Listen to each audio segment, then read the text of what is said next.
But all right, we have Scott Chu here. Scott, thanks for joining. He's just setting up his camera, and I'm going to unmute himself, I'm sure.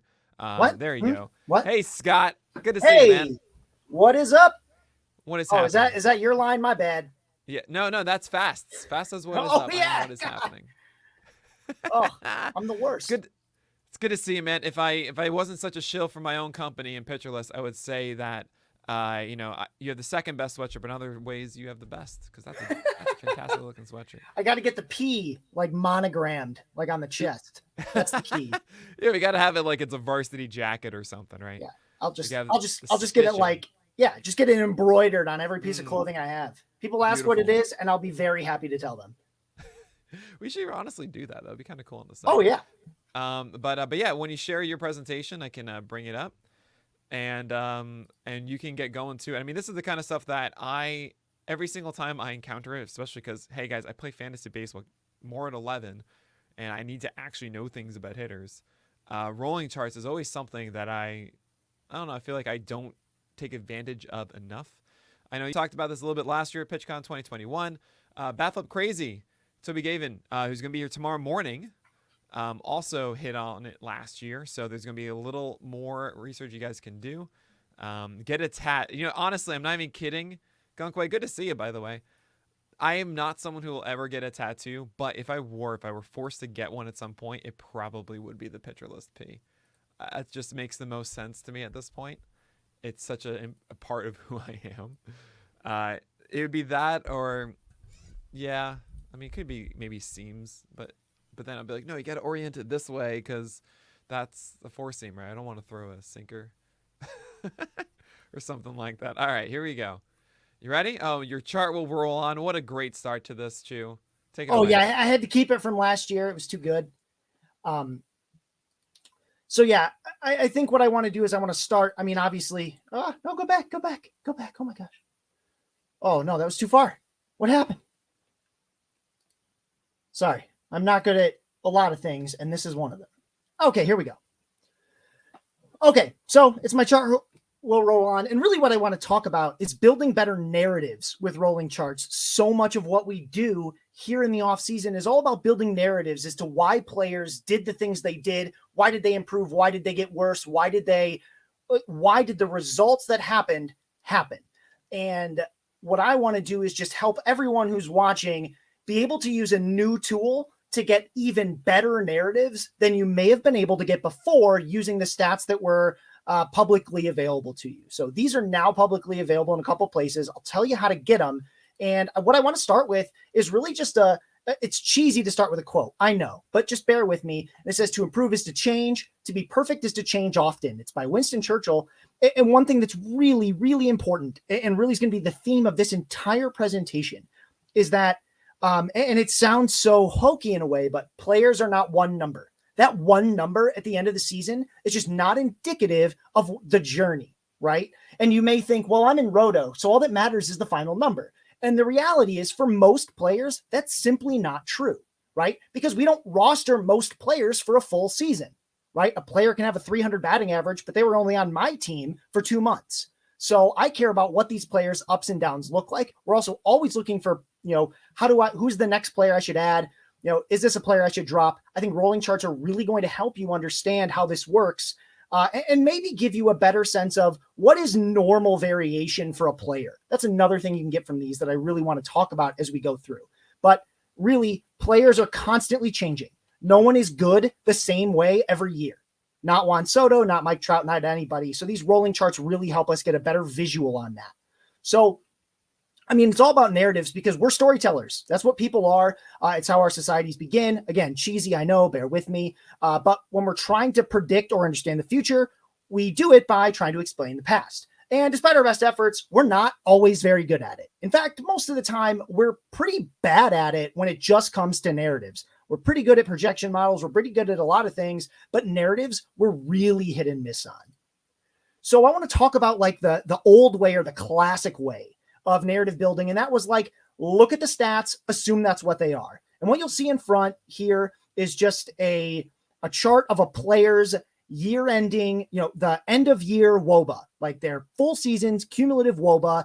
And also the line for the MLB average. And from this, we would probably build a narrative, right? We'd be like, wow, they really found something in 20, starting in 2017, and it was working, and something fell apart. So a lot of times our instinct would be, what happened between 2019, 2020, and 2021? Why'd they get so much worse? It's a very natural thing, but it's incomplete. Whoops, sorry. Oh my gosh, this is the wrong version of this. Oh no.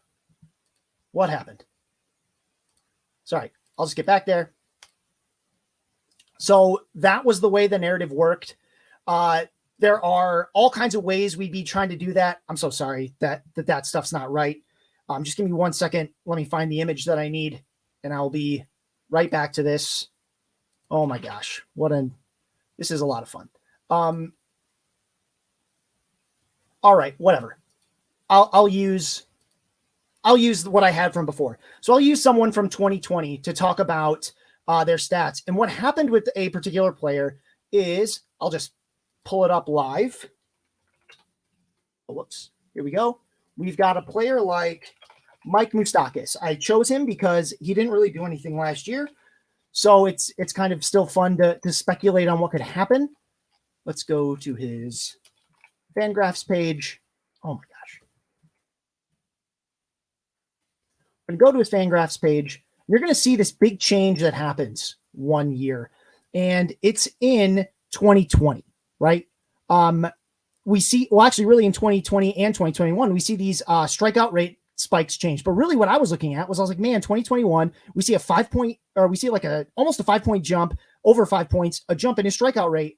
What did that look like? Was it just higher all year, or was it not, right? Like, it didn't just go up 5% and all of a sudden it was 5% higher, right? What actually happened in 2020 is a little different. When you look at 2020 with the rolling chart, you're like, oh, wow, it went up 5%. But on the rolling chart, you just look at 2020, that 22% only really talks about the first half of the season. You don't get that so much from just the flat number.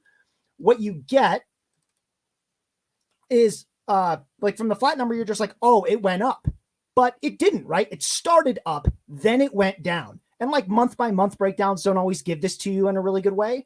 These rolling charts are just like the best way to see, like, okay, we got the final number, and you can see that final number of 22.5, nearly 22.5. It's right across the middle of the screen for like MLB average. You can see like he doesn't stay at any one level for more than a couple plate appearances, right? It just keeps coming up and down. So that is really the difference with a rolling chart. You don't just get this number, this ending number of 22 something, right? You look at the rolling strikeout rate in 2020, and you're like, oh, there was a change going on here. It was coming down.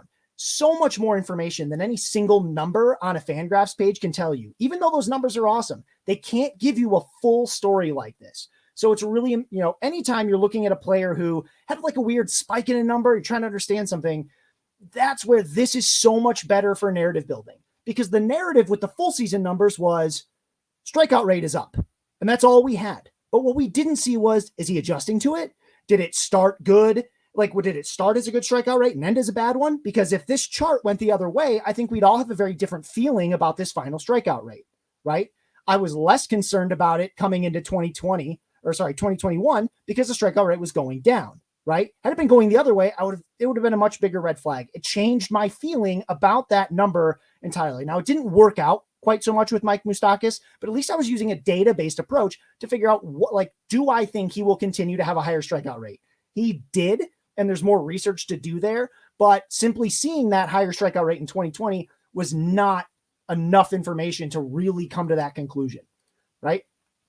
And then when you looked at his full career, you're like, wow, it went up. But when you look at this rolling chart throughout the course of his career, this spike was high, but not higher than anything we'd seen before, and it plummeted down so fast. So when you put it into this kind of greater context, Mike Moustakas' strikeout rate coming into 2021, I know it's 2022 now, but you come into it and you look, oh, it actually wasn't that weird that his strikeout rate was up, right? Now, there might still be an underlying problem because we now have 2021 data to look at.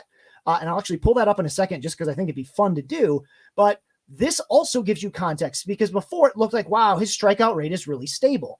And over a full season, it generally is. But during the season, it changes wildly. And whenever you have like small sample size seasons, like we had with Moustakas in 2020 and 2021, they don't get time to do this sort of normalization that happens. They don't get time to sort of level off and show true talent. All you get is like one wave, right? What I really also like about these rolling charts is it just tells you, as these ups and downs go, you can also sort of see general trends, right? It's just things you could never have gotten from that single number. You look at his career strikeout rate or his year-by-year strikeout rate, it just doesn't have this kind of storytelling power.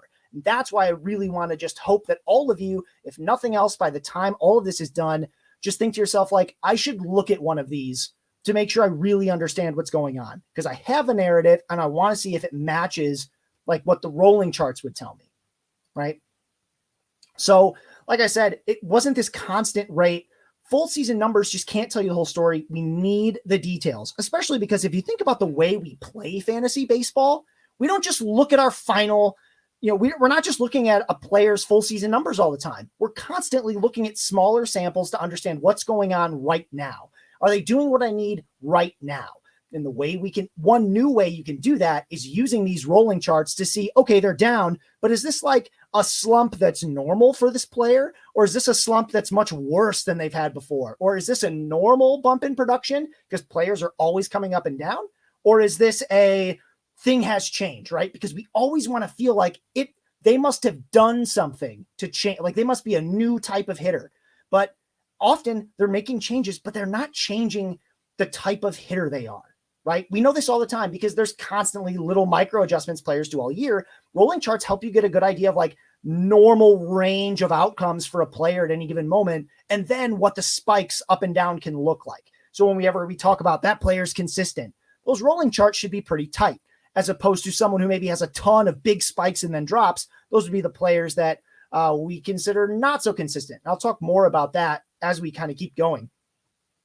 But another one I wanted to use, and this is actually more current, this is the one I was looking for, it's actually Matt Chapman, right? When you look on the left side, you see Matt Chapman's season-long WOBA numbers, and it's like, wow, really troubling trend, coming down, looks really bad, right?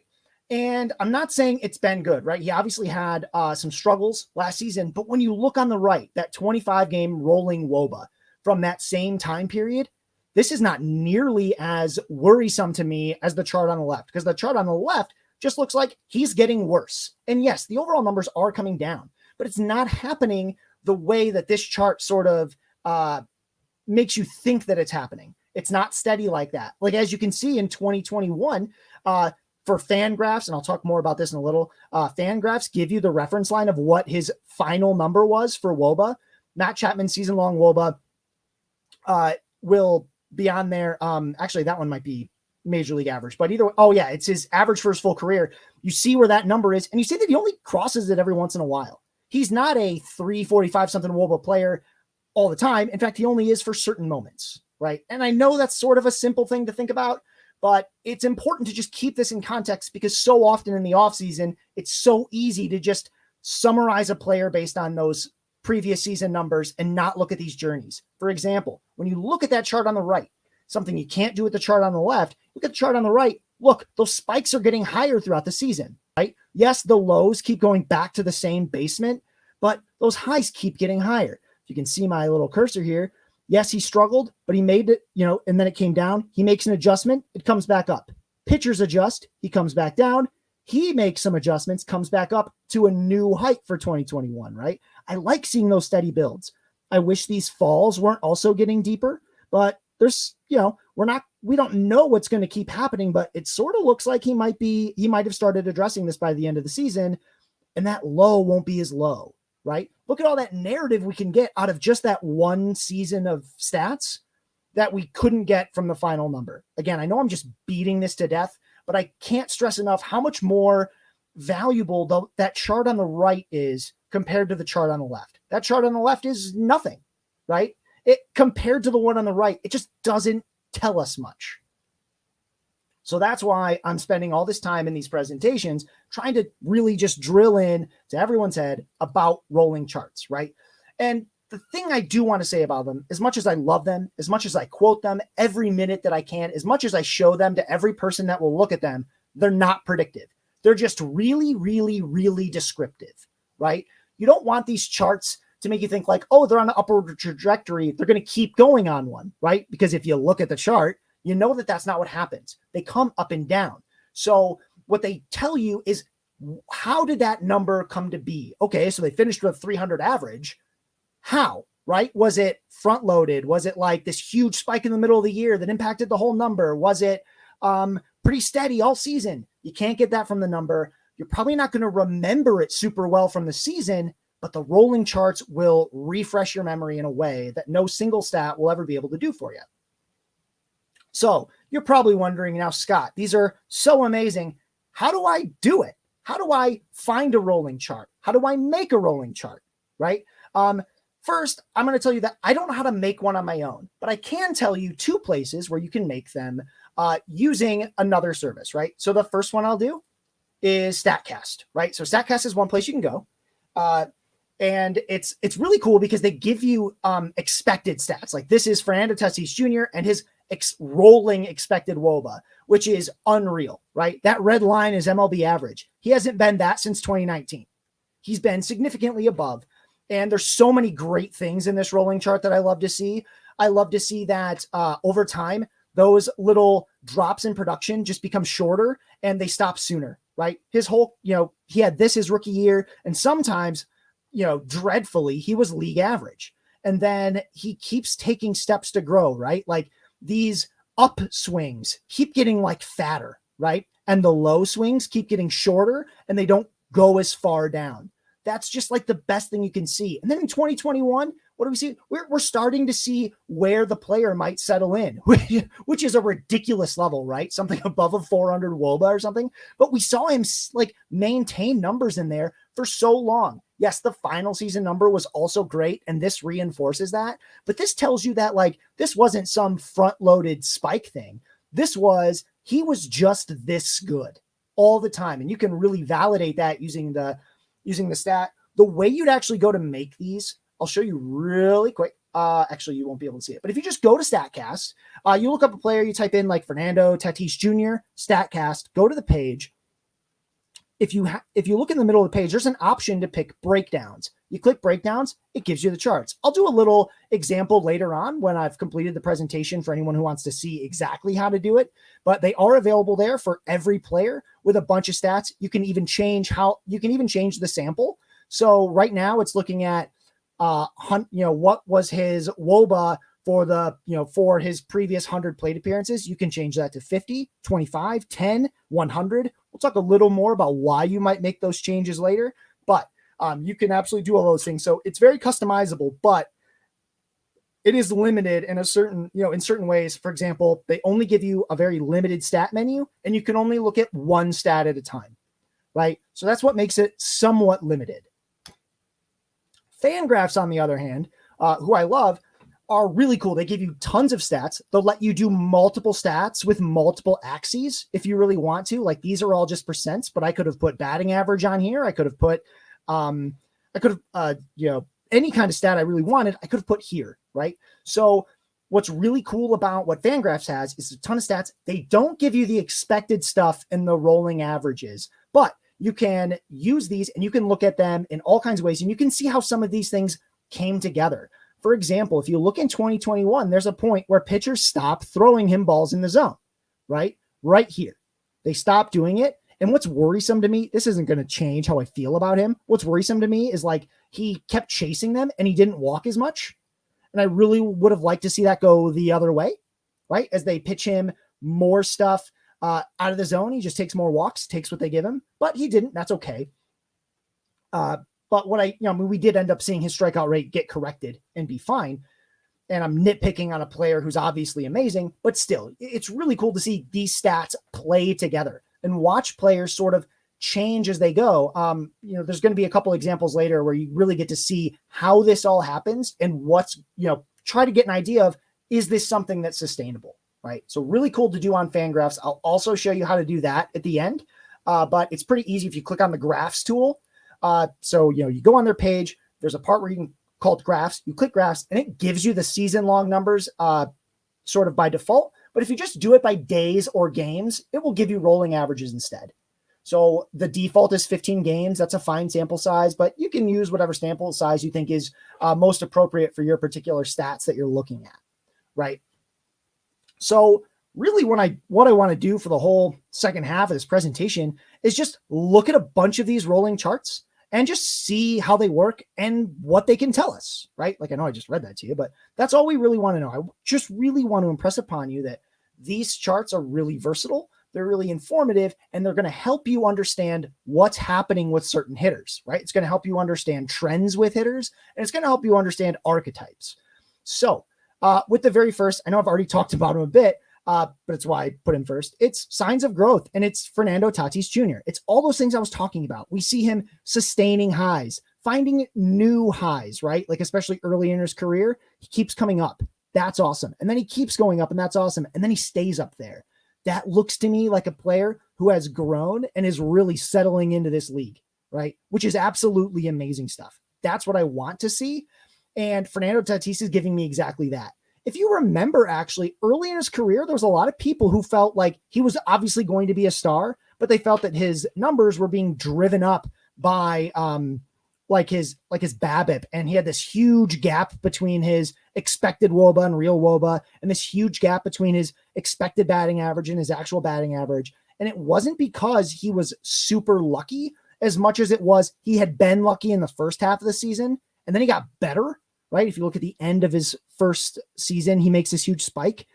He was actually beating luck at that time as well. So it made this weird gap. But when you looked at the rolling chart, you're like, oh no, there's a lot of good stuff here. He's not having these horrible crashes.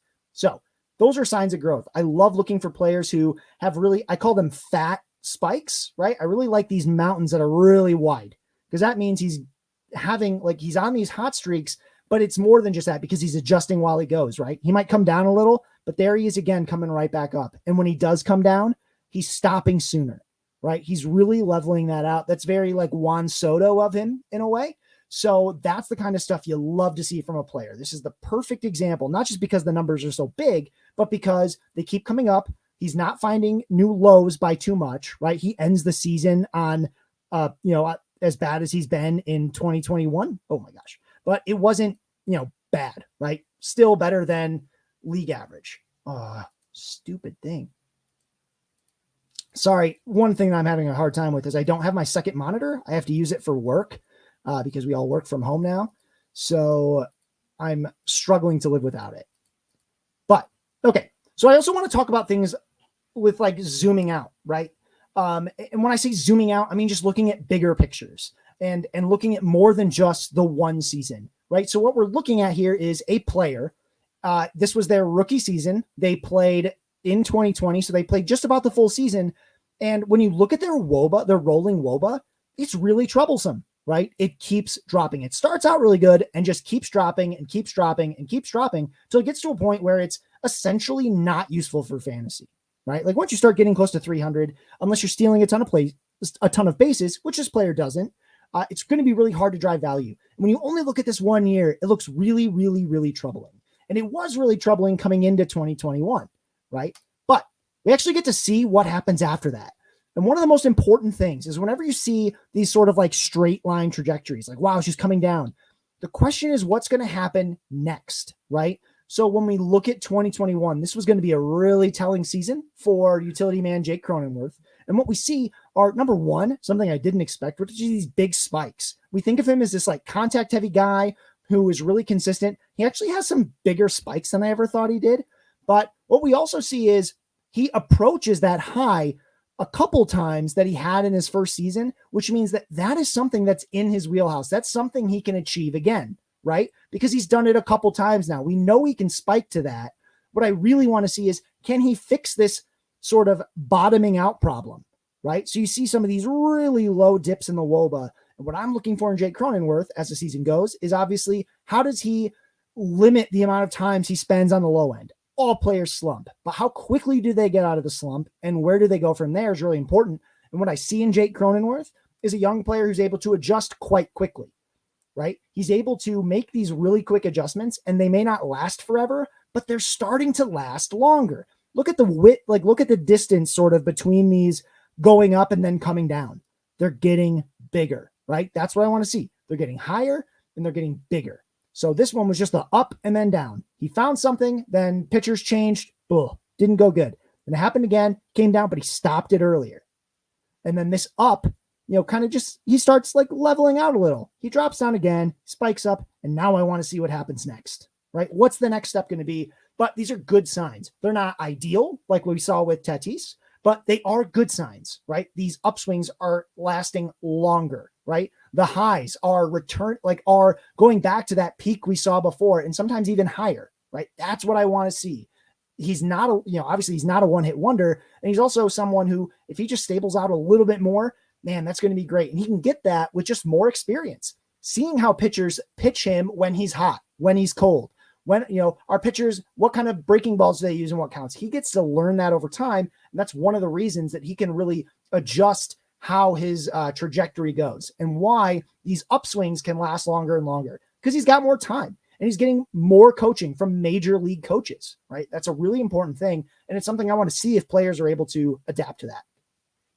I also want to talk about sudden changes. And Schwarber is probably the best example. He's always been considered a streaky hitter. You can see that in these where it's just constantly coming up and down in really tight swings. And he sort of always had this pre-established high. Those were the hot spikes. Those were the times that fantasy shows always had to talk about Schwarber, these upswings. And then if you remember in 2021, he did something way unusual, right? He went way, way, way above and beyond what he had been able to do before, right? And then he drops down to his normal basement. He comes back up to his normal level. What this tells me isn't that necessarily he's a one-hit wonder. I just would have to know, like, is this something I can count on again, right? Is this something that I can project going forward as a new baseline? And to me right now, it doesn't look like a new baseline. It looks like he did have this unbelievable hot streak, but what happens after that is he goes down to his normal level, he starts coming back up, and it's back up to his normal level. There's a good player in there, but I'm not sure that, the season-long number is going to be so pulled by that crazy spike. It's not going to give you the sense that, Schwarber's not that different than he was before. He showed us a new ceiling, which is cool, but he didn't stay there very long. So that's what I'm looking at when I look at Schwarber's improved season. Not just the expected WOBA is way up, all this stuff's up. I want to see, how did that happen? That's how I do this. I look at that rolling chart. So, I mean, one thing I'll say, and I don't mean this to necessarily to jinx him, but the example I had for this last year when I did this presentation was Yuli Gurriel, and his looked almost exactly like this. Obviously, like the scale was different in that he never had expected WOBAs of like 450. They were lower, but he had that huge spike in 2019, and then it doesn't come back. I'm not saying that's what's going to happen with Schwarber, but I'm definitely going to be looking for parallels because this is an archetype I've seen before. The one crazy spike from a player who had sort of been a known commodity for some time. I also want to talk about the heartbeat hitter. I talked about Matt Chapman earlier. Schwarber is this to some extent. I have this archetype in my mind. I call it the heartbeat hitter. And it's guys that are constantly hard up, hard down, hard up, hard down, right? And Matt Chapman's one of them. Franmil Reyes has been one of these before. Kyle Schwarber can be one of these. It's generally going to be power hitters for whatever reason, often lefties, and they just have these crazy ups and downs. And the reason I bring them up is because the final season numbers are not the journey that you went through as a fantasy player rostering a guy like Matt Chapman, right? Because what often happens is, Matt Chapman's not a guy who was on a ton of waiver wires, but when players have season like this, they tend to get added towards the top of the spikes, and then they get dropped at the bottom. So what part did fantasy managers get?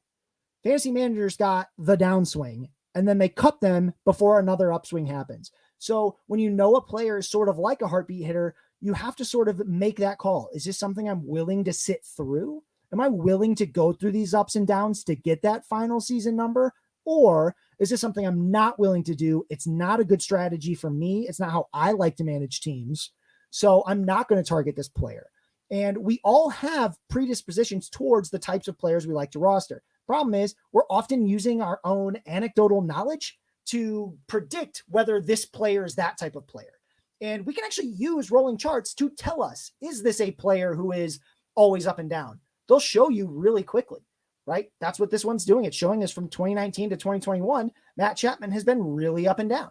And I know for me, most of my teams don't appreciate that kind of player, right? So he's a hard player for me to target because I know what his style is, right? Now, there are some good things in here, of course. I liked seeing that last spike in 2021 just last a little bit longer. I don't love that it, at the end of the season, we see the drop again, but I did like seeing that the peaks were getting higher and the upswing did last longer towards the end. So that was good, but he's still what I call a heartbeat hitter. And the reason I call it heartbeat, just in case it, wasn't super clear, it's whenever you're watching like those medical shows, or you're looking at those things, it goes beep, and then it goes way down and then way back up, and then it's another beep. So, I mean, that's Matt Chapman. He's constantly beep, beep. It's doing it all the time. So that's a player, that's an archetype I'm really trying to target, well, not target, that I'm really trying to identify so that I can avoid, because it doesn't match my play style very well, right? Unless I'm in a position where I can just do a ton of streaming, which I like to do,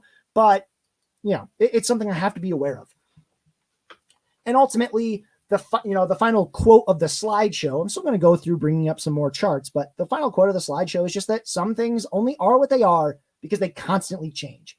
And that's just players, right? They're constantly changing, constantly adapting, constantly growing. And they're not just doing that from one year to the next or just in the off seasons. They're doing it all season long. Their coaches are in their dugouts with them all season long, trying to adjust to correct mistakes, to handle new ways they're being pitched, to handle new, to tweak a swing, to work on, their success against certain types of pitches. That's always going to be happening. And if you're only using cumulative stats to measure performance, you're always going to be behind, because you're always going to be, all of this is reactionary, but you're not going to have trends. Season-long stats can stabilize, but they can't show you how it happened. And that's why I really want to, impress upon you that the rolling charts will do that and just give you a much better sense of what is going on with a certain player, right? So what I want to do from here is I'm going to stop sharing this slideshow. Oh, wait, no, I'm not. I'm going to share it again really quick just because I have to say my piece here. But, oh my gosh, where's my... Sorry. Just got to find StreamYard. There you are. All right. So go back to sharing. Share screen. I'll just share my entire screen. I just want to say, thank you for going through that presentation. Obviously, I'm not done yet, but I do just want to do this before I forget and get wrapped up in questions and looking at more charts, because that's how I manically spend a lot of my days. I do work at PitcherList. I'm the Going Deep manager there. I also do the Hacks and Jacks Fantasy Baseball podcast, which has been recently nominated for an FSWA award. Surprisingly, if you've been listening to this, you're probably wondering how that happened, but it did. I also do contribute with Friends with Fantasy Benefits. We've also got Fantasy Curling. Fantasy Curling actually just started last night. We have our first tournament in about a year. It's the Scotty's Tournament of Hearts. Fantasy salary cap game. If you go to Curling Zone, you can check it out, or just talk to me or find me on Twitter. I'll tell you all about it. I love it to death, but just want to get that out there because curling's about to be super hot. It's going to be on TV like all night long when you can't sleep. So it'll be there for you. And I want you to know that it's there. But with that in mind, I actually wanted to show you how I make some of these charts, right? I actually didn't do that in my last presentation. I really wanted to make sure I spent some time doing that. I happen to be on Mike Moustakis' page, not for any special reason, but that's where I am. And it's actually pretty straightforward. You're on the page, you scroll down. First, you make sure that you've signed up and you got a membership at Fangraphs. Support those guys; they do great work. But also, you click the graphs, and it takes you to a default selection, which is their season WOBA. And all you got to do is push by game or by day. So I'll do it by game. It'll load. And boom, I've got a rolling chart. Isn't that cool? They have all kinds of different stats you can choose, including multiples, right? So if I want to look at strikeout rate and walk rate at the same time and how those plays together, I can do that. I can even then layer in things like O swing and I can look at O swing and O contact, right? I try not to do more than 2 or 3 at a time because it's hard to see, but you can absolutely look at these things. sometimes you'll be surprised at how not correlated some of these things are. You would really think that O swing and O contact would move in some kind of like directly correlated fashion, and they just don't. And I've learned so much just by trying to look at two stats next to each other for a player. And for some players, they'll be closely related and some they won't. It's kind of interesting to know that Mike Moustakas, number one, did start swinging outside the zone a lot more last year. And, he did start making less contact, but he actually adapted. He started making more contact outside as he swung more at them, right? Which is kind of a weird relationship, but he was able to do it. Usually we see, you'd expect these to go opposite ways. The less you're swinging outside, it probably means you're picking better pitches outside to swing at, but we can see those correlations, right? And they're all over the place. I know, for example, there are certain players that I'm always watching, like a guy named Akil Baddoo. I don't know if you've ever heard of him. I talk about him here and there. I try not to talk too much about him. That would be, out of character for me. But Akil Baddoo is a guy you can look at, and I talk about this a lot, but his walk and strikeout rates throughout the season are nuts, right? Like he goes through these major changes in how these stats correlate. And by the end, it turns into something that's actually like fairly good, right? By the end, he's kind of hovering around a 25 to 30% strikeout rate, but also a 10 to 12% walk rate. And that's awesome, right? I can live with that all day. A whole lot better than what we saw at this point, which was a 1.9% walk rate and a 55.8% strikeout rate over 15 games, right? That was on May 2nd. His 15 game rolling strikeout rate average is 55%, right?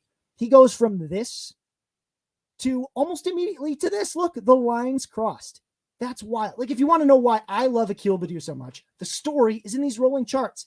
This is a kid who didn't have any AA appearances coming in to the major leagues. So that strikeout rate spike makes a ton of sense. But holy cow, did this kid adapt, right? So first, he turns into this guy who's walking and striking out almost 25% of the time, and then decides that must be boring. So he decides, I'll just do both of them like 15% of the time. And then he's like, you know what? I'm fast, man.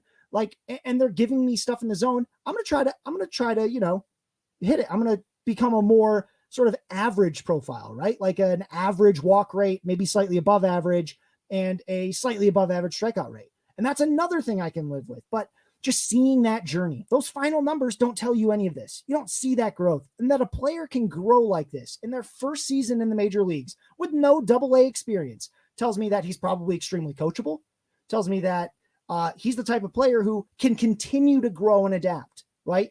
Those numbers we saw aren't necessarily him because he wasn't a single type of player for more than like 20 to 40 games at a time, right? So how can I say this is his strikeout rate and this is his walk rate when he couldn't, he looked like three completely different players throughout 130 games. I mean, there's the player for games 0 through 140. There's the player that was like games 40 through, 50 or so.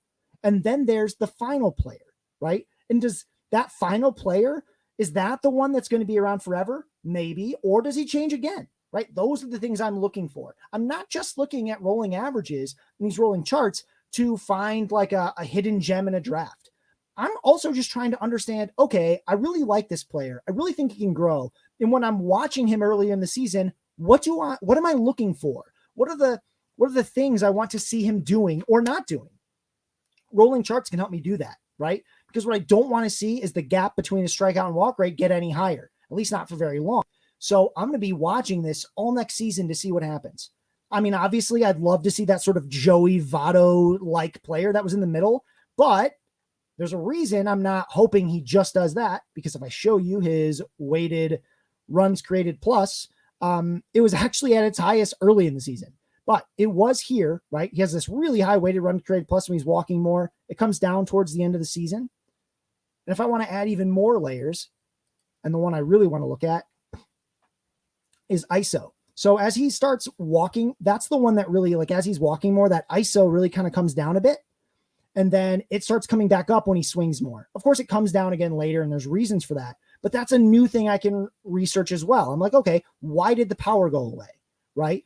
Is there a correlation? Because it seems to move somewhat tightly with certain things, right? And I can look for that. His strikeout rate and his ISO did seem to move in tandem for quite a while. And then it stopped. And it sort of matches up, but why? Right? Just gives me, it's just such a much better starting point than 3 numbers of season long ISO, season long strikeout rate, season long walk rate. And I'm here on Fangraph specifically to tell you that the flat number is the dotted lines, right? That's the season long number. Like, there's no story. Like, it just, again, I cannot impress this upon everyone enough. Those straight lines aren't telling you anything like what the rolling charts are. So please, please, please really keep these in the front of your mind. I'll also, just for giggles, I'll do Akil Badu on StatCast. Man, I'm really glad nothing incriminating popped up in my little history there. That was scary. Shouldn't have done that. Okay, so when you're on their page, you scroll down a little and you'll see this breakdown spot. So you can see these numbers, they're not great, but you know what? That's not a full story. I want to see the full story. And this is more of the story, right? These are the expected stats. These are the ones you can only get on StatCast for rolling charts right now, as far as pre-built goes. You can look at some expected stats. You can look at a couple others. I really want to caution you away from looking at average exit velocity and average launch angle. I mean, there's plenty of presentations that tell you why these stats are really limited, but also they're really boring on rolling charts, right? That's because they're overall averages, and that doesn't tell us very much. You really want to focus on different stats like expected slugging, right? Or expected WOBA, right? That's the default. And for Akil Badu, 50, plate appearances or balls in play makes plenty of sense, right? Like, he only has 1 season. For other players, this is going to be less telling, right? So for a guy like, he hasn't changed much, but a Yadi Molina, come on, go on.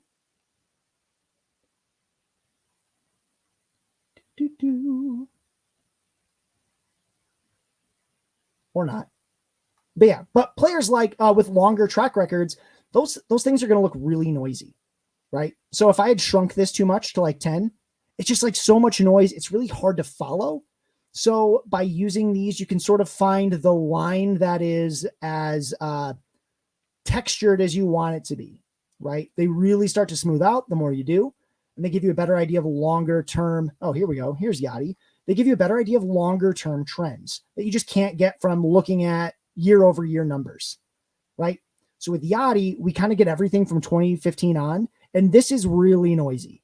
So for a guy like him, I can even start using just show me what it's like over 200 plate appearances or 500, like every 500 plate appearances, right? This is really useful for these long periods of time. Right? I actually don't have anything I'm really looking for with Yachty, but it really does show you that there is some big value in changing these. Like, oh God, this is probably just going to be a mess, right?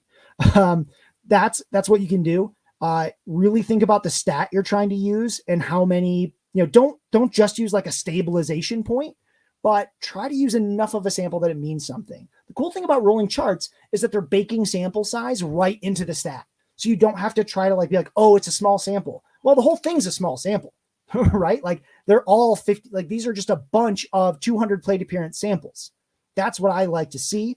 That's the kind of stuff that I want to know, especially because I feel like you and myself and everyone else, when we feel a baseball season, we don't feel it as a full season. We feel it in chunks, right? Often we feel them in maybe months or something like that.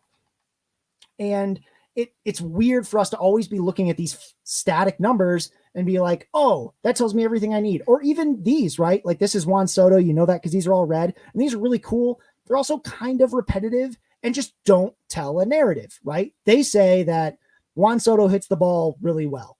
And I know, right? And the rolling charts do that too. But something really cool about Juan Soto's rolling chart, maybe if I just look at it for 2021, is there was at no point in 2021 where Juan Soto was an average player. He was always better. Every 50 plate appearance sample Juan Soto had in 2021 was better than MLB average in terms of expected WOBA. Like you probably sort of intuitively knew that, but you might have thought, maybe he slumped for 50 plate appearances and wasn't as good. Juan Soto just doesn't do that, right? That's why a lot of people are willing to take him with the number 1 pick in their drafts because he doesn't slump, right? We talked about a slump. His WOBA was like 340. Like that, this was his lowest point of the season. He had expected WOBAs above league average. That's amazing. And these are the kinds of things that rolling charts can tell you. The final numbers tell you this to an extent, but to know that the player never had 50 games where he was a below average player, wow. That's an amazing thing. And a very select number of players can do that. And I always love knowing who they are. Some of them are easy, some of them are more difficult, but Juan Soto, of course, was one of them. And so with that, I've talked a lot about rolling charts and gushed and hopefully convinced some of you that these are kind of cool. But I would be more than happy to take requests to look at specific players or questions about how the rolling charts can be used, questions about anything like that. So I don't know if anyone has any or anything like that. I think I need Nick to tell me about them or to somehow look at the comments here. Can I see them? Oh, wow. There's so many. You guys are cool. Oh, I'm sorry. You guys couldn't see everything, but let's see. Does anyone have any players they specifically want to look at or anything like that? Yes, hey, I do. You do. I wanna see. You know what? I just get a sense that Nolan Aronado is better than everyone thinks he is. So I think we're underrating him. I think he's going way too deep. And we have also a request for Bobby Dalbec by Big C James. Ooh, that'll be a fun one too. Also, very quickly, I've seen at least one or two people reach out to me about having troubles donating on the site. If you do have any problems with like your credit card, a weird error, I think I've seen something about a token or whatever. It's just a weird, bug. Let me know. Reach out to me over Twitter at PitcherList. My DMs are open. I'll be checking and seeing. But definitely let me know about that, and we'll get that sorted out. Because thank you so much for wanting to donate to this cause. And we actually also got some quick ones as you prepare your this here. Very quickly, I wanted to just give a shout out to the couple of people that did just donate during your stream, which is fantastic. We have, let's see here. We have Joe at $50, John at 50, and Anonymous at 25. Thank you all so much. We're almost at 700 now. 3,700 now, which is fantastic. Let's hopefully get it to 4,000 before Todd Zola's presentation is next. I'm looking forward to that one about exit velocity. But yeah, who do we got here? Nolan Aronado. We've got Nolan Aronado, and he's obviously got a huge career sample size. So I'm going to stretch that out a little bit. And he was worse in 2021 in terms of expected stats. I actually used Nolan Aronado in this presentation last year because of 2020, right? It looked like he totally just fell off. Right. It's a little harder to use just StatCast because they don't let you look at full career or one season at a time. But oh geez, that's not enough. Okay. Meanwhile, we have a store with a PitchCon mug, and it's great. Oh yeah. So it looked like he sort of was either he was a very average player for 2020, but then when you look at all the seasons, that was actually like a normal. 2020 was actually sort of a normal dip, and 2021 is a little worse than normal. But again, when you look at the full trajectory, it's not too much worse. But it is a good time to set a new expectation. To see these lows, he keeps reaching those, and he never used to do that. So that's the biggest thing on my mind right now, is that the basement for Nolan Arenado is lower, but the ceiling is as high as it kind of had been before, maybe a little lower. Right. So should I be drafting Nolan Arenado? Yeah, probably. I mean, one of the biggest things last year that people couldn't get over was that he was not going to be in Coors and that it was going to be a big deal. And I mean, I guess it kind of was, but he still hit 34 home runs, 105 RBI, and 255 average. I know he just said don't look at full season stats, but Nolan Arenado is actually one of the players that you do just plug in and go through the whole way. So those are really cool. I'm looking at some of the questions here. I did pull up Bobby Dalbec really quick because I have a feeling of what he's going to be, but I'm not sure. What I'll look at, and I know that someone asked this earlier, like what stats do I like to look at? Expected WOBA is nice because it tells me a little bit about average and power. I also really like to look at strikeout and walk rates because they are dynamic.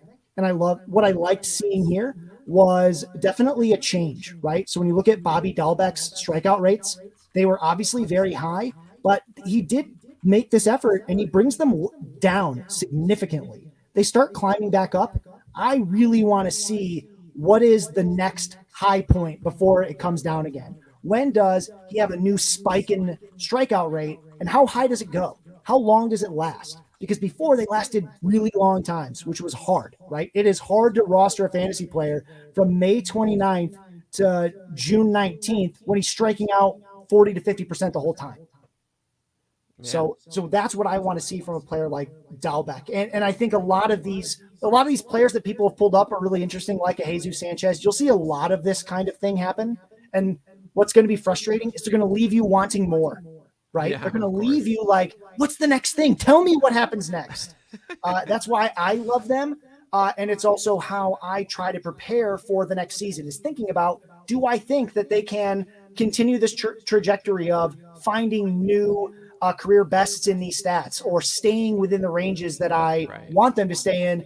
Like, for example, Dalbec, how does he stay under this 40% line? I don't want him having 50 plate appearances of 40% strikeout rate. And he has way too many periods of that. Yep. So I need that to come back. I think one we got to do, we have 5 minutes left here. And by the way, I've been told that a possible solution for the token problem with making contributions is trying it in incognito as opposed to the normal one. So if you haven't tried that, definitely do. But definitely try that. That was a solution for somebody. Regardless, I want to see Cedric Mullins, because it's been a major thing now. You know, Justin Mason's Cedric Mullins. We had Danielle Salinger's wife take him 11th in the co-manager blind draft. I love it. I'm on StatCast right now, and the first thing it's going to tell you is, like, this was real, right? Like, this was, look at these big, beautiful spikes that last so long. Like, that's what I love that, right? From like the beginning of June all the way to like the end of August. That's an upswing. That's one hot streak, a 2-month hot streak. I will take that all day long and twice on Sunday. So I like seeing that. I love seeing the high basement, right? Like, this is his old basement. This is the new one, right? This is as low as it got in 2021, and that's higher than it had been before. And he kept moving up. So that's really what I love seeing. That's what I love seeing in players that have made a change. That, wow, it's not just that he started only swinging from one half of the plate. What he did was, like, he was sustaining these periods of success longer. Now, that might be closely related to that change and only being on one half of the plate. But it also shows me that whatever skills he's learning, because we don't know everything these guys are working on. We don't watch them every single day in the cage. We don't watch them when they're with their coach going through video. Something they're doing in Baltimore worked for Cedric Mullins, and it kept working. And he kept getting better at it, right? His highest point of the season was actually late. You would have thought, by the way the season felt, that he peaked early and then kind of came down. That's just not what happened, right? He actually peaks in August. That's where the real high point is. And it's really from like mid-June to August, right? Like, that's where the 2 highest points happen. And that's something I certainly wouldn't have thought before I looked at this. And very, very interesting stuff there, Chu. First round pick. All right, we're going to do one more here, and then we're going to move on to Todd Zola. I'm curious about, let's go with Jesus Sanchez. Yeah, that's good. Espiritu Asante. Nope. Espiritu Santi? I can do this. I know that's a phrase, isn't it? Is that Harry Potter? I don't know. I don't know.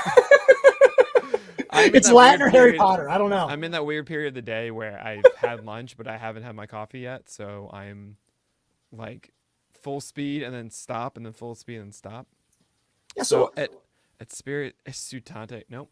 Yeah. A couple things that we're seeing here. Number one is we do have a nice slight upward trajectory. That's nice. I'm not going to read too much into that because it's not a super big sample. I like that. A young player like this, I'm going to go right to those strikeout rates and walk rates. Right? So he has a period where the strikeout rate is better. It does come back up later. The spike's high, but not too high. I don't love that, right? Look how often he's above that MLB average. It'll be hard unless the walkout rate is higher. And that looks pretty good. I'd love to see more of this, though. I like that he sustained this for so long. Hopefully this next up point can look like that. That's probably what I'm going to look for, especially if that strikeout rate stays high. I'm going to want to see, is he at least walking more? And is that lasting longer? Especially because he's young and pitchers are going to keep changing how they attack him, and they're going to keep looking for holes. And when they find them, he has to learn how to cover them up. So that's really what I'm watching for in a young hitter like this. And you'll see that a lot in the strikeout and walk rates.